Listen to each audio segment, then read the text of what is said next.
আমাকে আসতে প্লিজ চলে আসুন, আপনাদের হাতে পায়ে ধরতে হ্যাঁ প্লিজ। প্লিজ, আমরা চাই যে মিস্টেক আপনি করছেন, সমস্যা নেই, মানুষ মাত্রই ভুল, বাট তার যে টিম নিয়ে এত ঝামেলা হয়েছিল সেই টিমেই কি আবার ফিরতে চাচ্ছে ইয়াসিন আর মিথিলা? তো হ্যালো এভরিওয়ান, আমি চলে এসেছি লাইভ এক্সপোজ বিডি থেকে। একসময় রাকিব হোসেনের টিমে ইয়াসিন ও মিথিলা ছিল সবচেয়ে আলোচিত দুই মুখ। আজকের ভিডিওটি শুরু করার আগে বলবো, সকল ইউটিউবার এবং টিকটকারদের ভাইরাল আপডেট পেতে চ্যানেলটি এখনই সাবস্ক্রাইব করুন।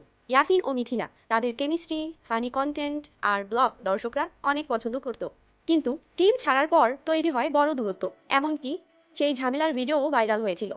এবার সোশ্যাল মিডিয়ায় নতুন গুঞ্জন, ইয়াসিন ও মিথিলা নাকি আবার রাকিব হোসেনের টিমে ফিরতে চায়। অনেকের মতে ইয়াসিন মিথিলা আলাদা হয়ে যাওয়ার পর তাদের আগের মতো ভিউ আর হাইপ কমে গিয়েছে।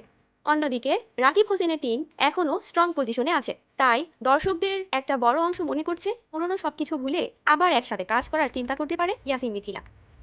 দর্শক, যদি সত্যি তারা ফিরে আসে তাহলে এটা হবে বাংলাদেশের ইউটিউব জগতের সবচেয়ে বড় কামব্যাক।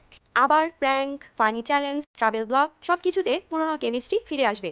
যে অডিয়েন্স আগে তাদের একসাথে দেখতে ভালোবাসতো তারা আবারও এক্সাইটেড হয়ে যাবে।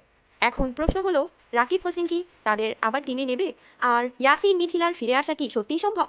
দর্শক, আপনাদের কি মনে হয়, কামব্যাক হলে ভালো হবে নাকি আলাদা থাকাই বেটার? কমেন্টে জানিয়ে দিন। আবার দেখা হবে নেক্সট কোনো ভিডিওতে। আল্লাহ হাফেজ।